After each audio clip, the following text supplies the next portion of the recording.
inaasahan, ang kabalikat ng bayan. Handog sa miyembro, serbisyo makabago. Express. Sir Jomer? Hi, good morning. Yes, good morning everyone. So, ayan. So let me just share my PowerPoint presentation. I hope that you can hear me loud and clear. Okay po ba yung audio ko sa inyo? Loud and clear po. Sir Jomer, akala ko po nung Yes. umpisa parang si Danielle Rezon. Yeah. Wish FM. Charot. Okay. So, ito na. So, kagaya talagang yung banggit ni Abby, no? Talagang inaabangan. So, actually medyo mainit lang siya Yes ngayon po. kasi bagong-bago. So, our fourth topic na for this session is yung ating time-based one-time password. So, ano po ba itong time-based one-time password na to? It's an added security feature po. So, employers can now use yung authenticator sa kanilang mga preferred device when logging in. So, ano nga ba yung authenticator? So, para saan ba siya? So, what is an authenticator? So, it adds an extra layer of security. So, this is to make sure that only you and yung people that you authorize can access your online account. Okay? So, paano po ba natin to? Paano natin i-enable ang TOTP sa ating mga employer My.SSS account? So, first is you need to log into your My.SSS account. So, after logging into your My.SSS account, yan. So, may pop-up message na nasa ano po niyo yan, nasa right side po niyo yan. So, just click Enable TOTP. Yan. So, after clicking Enable TOTP, so you will be redirected dito sa pag-setup ng TOTP natin. So, as you can see, apat po hinati natin into 4 parts yung pag-enable ng TOTP sa ating My.SSS account. Okay. So, baka mamaya may magtanong, what if nasa step 3 ako and then hindi ko na siya tinuloy? Okay? So, magkakaroon na ba or required na ba ako na every time na magla-login, dapat may TOTP? Wala po. Okay? So, you need to complete the 4 steps bago po ma-enable yung TOTP sa inyong My.Employer SSS account. Okay. So, for the step 1, okay, so you need to encode your password, yung password po ng inyong My.SSS account, and then click next. So, after clicking next, yan. So, for the step 2, yan, i-display po ng system yung QR code. So, dalawa ho kasi yung option ninyo on how you can link your My.SSS account sa Google Authenticator. Okay? So, it's either through scanning the QR code or by encoding the secret key. Okay, so ano pong dapat nating gawin dito? Yan. So, screenshot nyo po yan. Okay? So, for the step 2, kailangan siyang screenshot or yan, i-save nyo siya as image kasi kakailanganin nyo po yung QR code na yan as well as yung secret key para sa step 3. Okay? So, yan. So, after na ma-display po yung QR code as well as the secret key, so, i-click nyo lang po yung next. Okay? So, after clicking yung next button, ano na po ang third step? Ang third step is for you to download, okay, an authenticator or install it to your My.SSS. Install it to your browser or download it to your mobile devices. So, dalawa ho kasi yung option niyo. It's either through laptop or desktop. So, yan yung pag-install ng authenticator sa inyong browser. Or, pwede rin po na i-download nyo yung, meron ho tayo yung Google Authenticator na pwede po ninyong i-download yan sa inyong smartphone. Okay. So, paano po pagka through browser? So, para ma-install yung Google Authenticator, so, i-type nyo lang po sa URL yung authenticator.cc. And then, yan. So, lilitaw ho yan. And then, click Add to Chrome. Okay? So, after clicking Add to Chrome, so you will be redirected sa ating Chrome Web Store. So, click Add to Chrome. Afterwards, a pop-up window will appear. So, i-click nyo po yung Add Extension. Yan. So, click nyo lang po yung Add to Chrome. Tapos may magpa-pop up na ano ho yan, yung pop-up window. Click nyo lang po Add extension. So after clicking add extension, so a prompt will appear confirming your confirming installation. So yan po yan. So yan, pinalakihan lang natin siya. Okay, so yan po yung prompt message na magpapatunay na naka-link, naka-install na po siya sa inyong browser. Okay? So ano po ang next step? So ang next step po is click on the Chrome extension button at the upper right corner of the browser. Then click the icon authenticator. Yan. So ito po yung icon authenticator natin. So this will grant access to the authenticator. Yan. So after clicking, yan. So ano po ang next step? Click the pencil icon. Yan, ito po siya. So after clicking the pencil icon, ito pong nasa katabi ho ng pencil icon, mababago ho yan. So magiging plus icon yan. So you need to click the plus icon. So para saan po siya? So para po malink ninyo yung inyong my.sss account sa Google Authenticator. Okay, so you need to click the plus icon. Okay.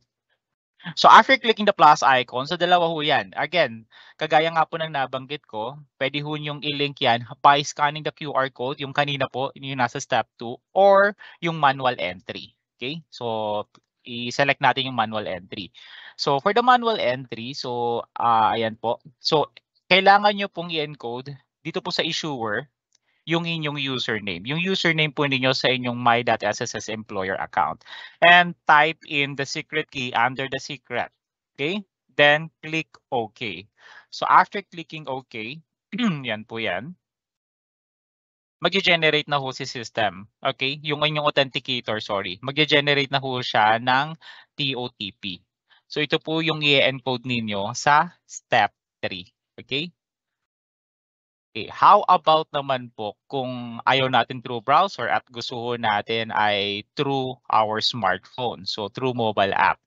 So para naman po sa TOTP through mobile devices, so all you have to do, again, as I have said, i-download lamang po yung Google Authenticator. Yan. So after downloading the Google Authenticator, okay, so after na ma-download po ninyo yan, buksan lamang po yung application and then click Get Started. So, click nyo lang po yung Get Started. So, after clicking the Get Started, so kung meron kayong existing na Google account, so maaari po ninyong i-link yan dito sa inyong authenticator, or pwede rin naman tayo mag-proceed sa paggamit ng authenticator without an account. So, dalawa ho yan. Pwede nating i-link sa kung meron ho kayong Gmail account, so pwede ho ninyong i-link yan, or pwede rin naman tayo mag-proceed without linking it doon sa ating Google account. Okay. So after clicking, after clicking, yung pinili ho natin, use authenticator without an account yan. So ang next step po dyan is itatap nyo po yung add a code. Okay, so tap add the code, then after tapping it, so ito po siya. So dalawa ho yan. Again, there's meron tayong dalawang ways to generate the OTP. So as I have mentioned, parang kagaya lang din po yan kanina ng through browser. Either we scan the QR code, or we encode the setup key. Okay? So dalawa ho siya. QR code or by encoding the setup key. So halimbawa po, ang pinili natin is through setup key. Kasi yung QR code, madali lang ho talaga siya. So i-scan nyo lang po yung kaninang QR code na pina-screenshot ko po kanina. So yung dapat na i-screenshot nyo ho, yun sa step 2. So yun lang po, i-scan nyo lang po yung QR code doon. But then kung ang napili po ninyo is by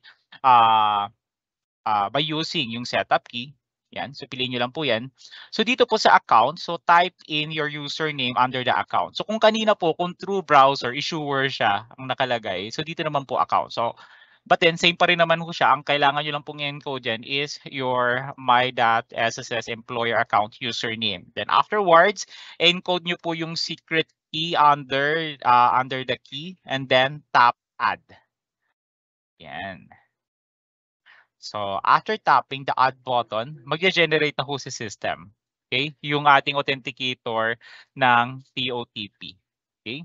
So, actually, 10 seconds lang ho siya. So, kailangan po ninyo, after na makapag-generate po yung inyong authenticator ng TOTP, so, kailangan po ninyo i-encode dito yung one-time PIN. Okay? So, encode nyo lang po siya yung one-time PIN. Then, afterwards, click next. Okay? So, after clicking next, yan. So as proof that you have successfully enabled TOTP on your employer My.SSS account, a success message will appear. So again, kagaya po na nabanggit ko, kailangan umabot kayo hanggang dito sa step 4. So kung halimbawa, nasa step 3 lang kayo or step 2, hindi kayo umabot dito, yung you have successfully enabled TOTP, hindi ho, pagka close ho niyo yung account ninyo at nag-login kayo, username and password pa rin siya. Okay, yun lang din pa rin ang hihingiin po sa inyo. Okay, so after na ma-enable po natin ang TOTP sa ating My.SSS account, and so once na mag-login huli tayo, yan, logout lang tayo, tapos lalagin huli tayo. So pagka nag-login na ho tayo, i-require na tayo ngayon ng system na maglagay ng one-time password. Okay, yung TOTP natin. So just click get PIN and then click on the authenticator and copy the TOTP. So i-paste nyo lang po yung TOTP in the field provided, then click login. Okay. So after clicking login, so congratulations, that's it. So again, every time na may magla-login po sa kahit hindi po kayo, halimbawa meron kayong, especially ho yung mga malalaking company na multiple ho yung nag-access ng employer account. So again, i-require ho sila, okay, na mag-encode ho ng TOTP. Okay? So halimbawa meron kay inauthorize, may isa na siya yung ang trabaho niya, siya yung nag-a-approve ng mga salary loan, short-term loan, okay? So pagka magla-login ho siya sa My.SSS employer account, okay? Gamit yung ibang laptop, so i-require ho siya na mag-TOTP. At syempre yung TOTP sa inyo ho yun manggagaling, okay? Kasi kayo po yung nag-link, okay? So it's either through your browser or through your smartphone. Okay? So again, you can now, yan po, pwede na ho yan pag may TOTP, so you can now transact securely and safely in the My.SSS employer account. So ito po, sa ngayon, ito po ay hindi pa mandatory, so optional lang ho ito. So if you want to make your account more secure, so i-activate nyo lang po yung TOTP ng inyong employer My.SSS account. So it's a great way to keep your online records safe and sound. So muli, mabuting araw po at yan, salamat. Maraming salamat, Sir Jomer, sa pagpapaliwanag ng TOTP, ng time-based one-time password natin. And if ever na hindi talaga magets or may mga katanungan patungkol sa SSS ang ating mga ka-eskwela, maaari naman silang mag-email. Meron tayong bagong email. Ito yung usaptayo@sss.gov.ph. Again, ito po ay usaptayo@sss.gov.ph. If ever any concerns regarding SSS, maaari po nating idulog dito, and para mapatunayan na tayo po talaga yung nagtatransact na miyembro, mag-attach po tayo ng kahit anong validong ID. Ilagay din po natin yung SSS number natin at yung question po natin patungkol sa SSS. And it will be directed dun sa concerned unit na kung saan po yung ating problema, and then re-replyan po tayo nito base dun sa guidelines natin. So, Sir Jomer, ready na po ba tayo to answer yung mga questions na nag-gather natin through our chat facility? Wala naman tayong choice, so sige, ready. Medyo marami to, Sir Jomer. Sige. Bring it on. So, for our first question, galing to kay Hazelyn. Nako. Ay. Bakit po nawala yung TOTP ng My.SSS account namin? Oo. So, ganito siya. So, nung in-enable ho natin, nung in-implement ho natin yung pagkakaroon ng TOTP sa mga employer My.SSS account, may iba ho kasi na after clicking the enable TOTP, okay, so na-link pa lang nila, hindi pa nakakapag-generate ng TOTP yung authenticator. Hindi na nila tinapos. Then afterwards, nung nag-login na sila sa My.SSS account nila, nire-require na sila ng TOTP. So ang ginawa ho ng system natin ngayon, okay, ni-redesign natin yung yung process. So required na lahat ng employer na tapusin yung yung hanggang dulo. Okay, kailangan umabot siya kagaya ng binanggit ko nga po, kailangan umabot hanggang dulo, hanggang doon sa step 4. So kaya ang ginawa ho natin, ni-reset natin lahat ng employer account. Okay, so ni-reset ho siya. So kahit po yung mga dati nang kumbaga na-link na nila yung my.sss employer account nila sa Google Authenticator, okay? So i-require ho sila ngayon na i-link po siya ulit. Okay? Thank you, Sir Jomer. So, paalala lang po sa ating mga ka-eskwela, huwag niyo pong bitinin ang ng TOTP natin. Ituloy niyo lang po. Opo. Okay, for our next question, this is from Anonymous. Question po, after po mag-update ng TOTP yung module po ng R1A, ay nag-iba na yung pag-entry. Siguro yung name design. It is encoded almost most detailed, unlike before na date, hired, salary at position lang yung ine-entry. Permanent na po ba yung entry details on the employer part or may babaguhin pa ba dito moving forward? So sa na to, no, sa redesigned employer na to, no, so hindi na to sa TOTP. Okay, so ano siya, ano bang tawag nito? Actually, sa redesigned employer portal ho kasi natin, okay? So actually ito i-clear natin, hindi yung TOTP ang naging reason, okay, para dun sa R1A. So talagang redesign talaga siya. Ni-redesign ho natin yung employer portal. So for the R1A, yes, permanent na yan. Unless magkaroon ulit tayo ng i-redesign uli natin siya. So ano po ang binago natin dito sa R1A? So actually, siguro napapansin ng mga employer ngayon, dati ho kasi pagka in-encode mo yung SSS number, lumalabas na yung details. Okay? So lumalabas na. So ang ni-encode na lang ng employer dyan is yung date hired, yung position, yung salary. Okay? Pero hindi po nangangahulugan na pag sinabi mo ba ang salary niya doon, ang nilagay niyo ho doon 10,000, forever ng 10,000 niya. Hindi ho. Kumbaga, for the purpose of lang ho yan, reporting. Okay? So ngayon, ang isa sa mga binago natin dyan is after you encode the SSS number, you also have to encode the name of your newly hired employee. So ang mandatory ho dyan yung yung surname and yung kanyang first name. Okay? So kailangan nagma-match ho siya with the system. Okay? So halimbawa baka mamaya, especially babae po, ang hinire niyo po siya newly married. Okay? Nag-update na pala siya sa system.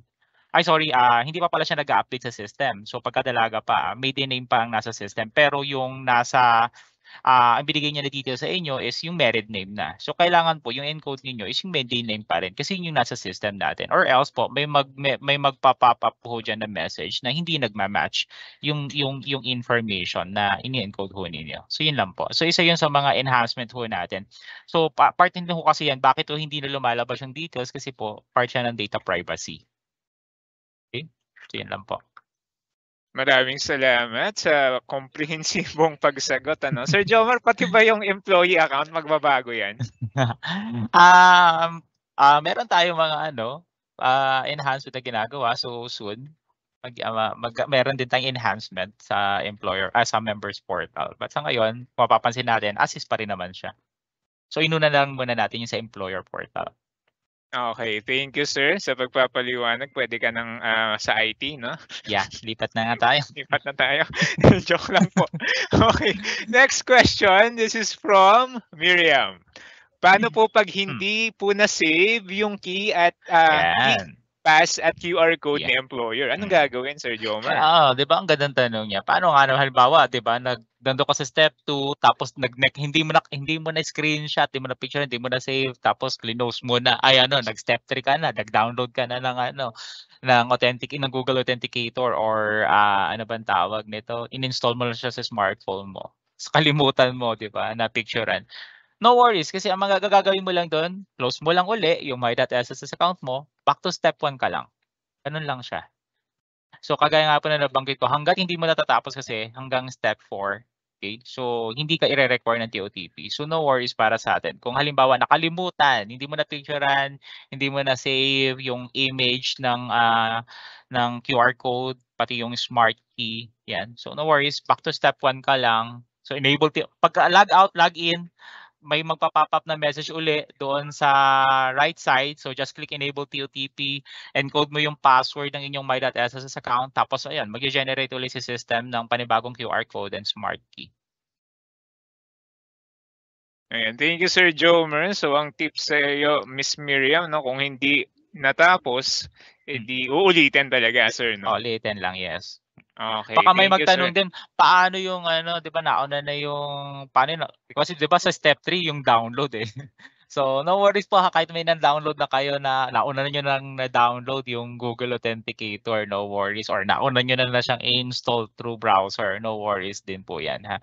And also, ito i-remind ko lang po sa ngayon, compatible ho yung system natin with Google Authenticator. Kasi mapapansin ho ninyo, lalo na sa mga gumagamit ng smartphone, pagka tinig mo lang Authenticator, marami hong Authenticator ngayon sa market.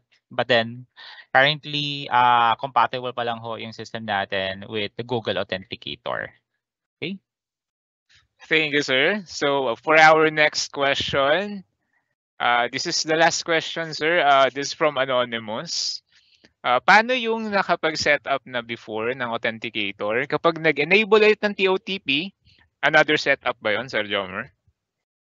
Hindi na po. So ang gagawin lang pagka enable, paano nakapag-setup na before? So baka ito yung ito yung yun nga, ni-reset ho kasi natin lahat ng employer account. So ang mangyari ho talaga diyan, lahat ng employer i-re-require huli. Actually hindi naman kayo i-re-require. May option kayo to enable TOTP. Kaya nga po nabanggit ko kanina, pati ho yung mga nakapag-setup na dati. Tapos, ano pong mangyayari doon sa account nila? Bakit may lumalabas uli na enable TOTP? It's because nga po, nireset natin lahat po ng employer account. So, i-require, kung gusto pa rin po ninyo, or para maging mas safe and sound yung inyong mga records, at gusto po ninyo enable TOTP, click nyo lang po enable TOTP. So, magsiset-up lang po tayo. Once lang naman uli natin siya gagawin. So, yun po. Ayun, Sir Jomer, maraming salamat sa pagsagot ng ating mga katanungan.